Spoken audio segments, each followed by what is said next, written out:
मैं घर दबा दूंगा, भाजपा का मैं घर दबा दूंगा। यही कहने के लिए मैं आया हूँ। मैं आप सबको कहना चाहता हूँ, एक रहिए। एकदम कहता था 400 पार, 400 पार, 400 पार होता तो क्या हो जाता।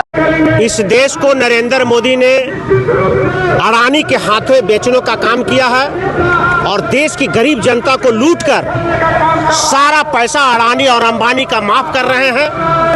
कांग्रेस पार्टी इस बात का विरोध कर रही है। लोकतंत्र की जिस तरह से गला घोटा जा रहा है उसका विरोध में हम सभी लोग आज आए हैं यहाँ पर चाईबासा में। आज हम सड़क पे हैं, कल सदन में भी रहेंगे और राहुल गांधी और देश की रक्षा करने के लिए हमेशा कांग्रेस पार्टी आगे रहेगी। आप मैं कहना चाहता हूँ, सुन लो कान खोल कर भाजपा वाले, मेरी आवाज जा रही है तो सुन लो। ये देश चलेगा तो राहुल गांधी जी के बताए गए रास्ते पर।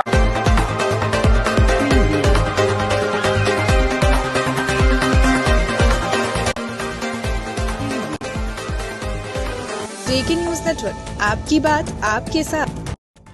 राजभवन के समक्ष कांग्रेस के प्रदेश अध्यक्ष और विधायक दल के नेता प्रदीप यादव और उपनेता राजेश कच्छप के नेतृत्व में तमाम जो कांग्रेस के विधायक हैं, मंत्री हैं, पूर्व विधायक हैं, वह जो है केंद्र सरकार और अडानी अंबानी के खिलाफ मणिपुर में हो रहे हिंसा को लेकर जो है आप देखिए किस तरीके से यहाँ पर प्रदर्शन कर रहे हैं। और आप जो है तमाम जो लोकतंत्र की हत्या करने की जो है बार बार आरोप जो लगाए जा रहे हैं झारखंड प्रदेश कांग्रेस की ओर से, यह जो है तस्वीरें हम दिखा रहे हैं राजभवन के समक्ष से। क्या कुछ कहना है इन तमाम मुद्दों को लेकर जो जितने मंत्री हैं, चाहे वह इरफान अंसारी हो, राधा कृष्ण किशोर हो या शिल्पी नेहा तिर्की हो, ये तमाम जो मंत्री हैं, विधायक हैं, बिक्सल कोंगारी, राजेश कच्छप, प्रदीप यादव और भूषण बारा, सभी विधायक जो है काकी के विधायक सुरेश बैठा इस जो है राजभवन घेराव में पहुंचे हैं। क्या कुछ कह रहे हैं इस घेराव को लेकर, या कुछ आप देखिए। पार्टी का आभार व्यक्त करता हूं और खास करके कमलेश जी का मैं आभार व्यक्त करता हूं। इतने कम समय में मैं आ रहा था तो पूरा लगता है कि रांची एकदम अस्त व्यस्त हो गया। मेरी गाड़ी रोक दी गई, पैदल भागे भागे यहाँ आया। ये साफ दर्शाता है कि झारखंड की जनता ने मन बना लिया है कि देश में मोदी सरकार को उखाड़ फेंकना ही हमारा लक्ष्य है, हमारा उद्देश्य है। कल हमने देखा पार्लियामेंट में जिस तरह से अमित शाह जी ने बाबा भीमराव अम्बेडकर साहब का अपमानित करने का काम किया। मैं कहना चाहता हूं देश के प्रधानमंत्री मोदी जी को, मैं कहना चाहता हूं अमित शाह जी को, कान खोल कर सुन लीजिए। अगर बाबा भीमराव अम्बेडकर जी का संविधान नहीं होता तो आज यहाँ पर इरफान अंसारी मंत्री नहीं होता, शिल्पी नेहा तिर्की जी यहाँ मंत्री नहीं होते। ये अधिकार किसी ने दिया है? तो बाबा भीमराव अम्बेडकर साहब का संविधान ने दिया है।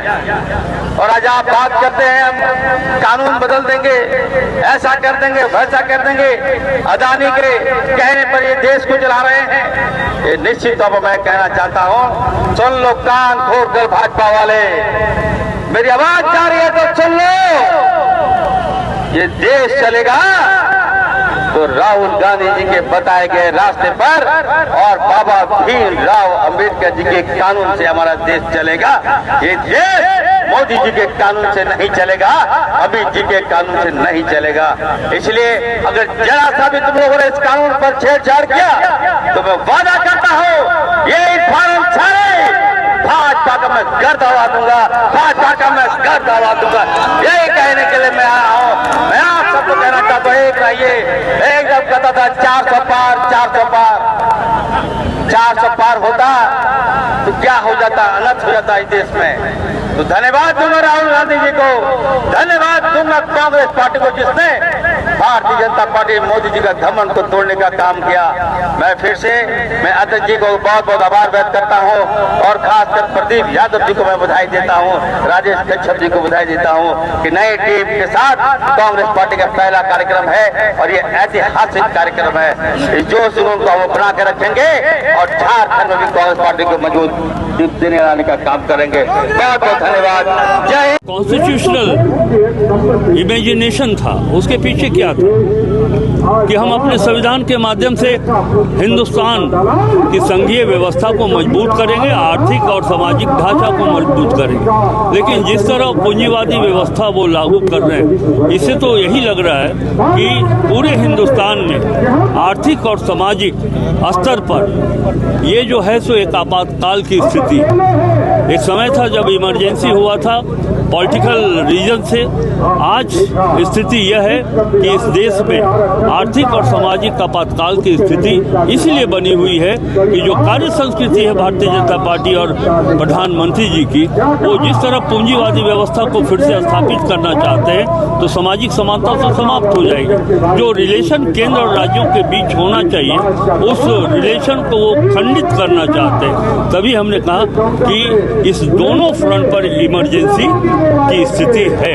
सर, आप जीएसटी काउंसिल की बैठक में सर शामिल होने जा रहे हैं, जो ये बकाया है उस मुद्दे को इस विषय को भी उठाया जाएगा। और एक विषय हम अलग से मांग करेंगे कि जो कंपनसेशन 5 वर्षों तक चलाया जा रहा था, हमारे यहाँ हम मैन्युफैक्चरिंग स्टेट है, हम उत्पादन करते हैं लेकिन कंज्यूम यहाँ नहीं होता है। और कंज्यूमर स्टेट पंजाब, महाराष्ट्र, कैलकाटा, वेस्ट बंगाल ये सब हो जाता है, हमको वो राशि नहीं मिलती है। इसलिए मैं उस बैठक में ये मांग करूंगा कि ये जो 5 वर्षों की अवधि समाप्त हो गई है, 5 वर्षों के लिए और बढ़ाई जाए। सर, वोट का विचार रखती है, अगर ये न्यूज नहीं मिलता है सरकार को, वोट जाएगी इस पर्टिकुलर मुद्दे पे। मतलब लोकतांत्रिक तरीके से हम अपने अधिकार की रक्षा के लिए जो हमारा बकाया है उसके लिए न्यायालय के शरण में भी अगर जाना पड़ेगा तो उससे पीछे नहीं हटेंगे।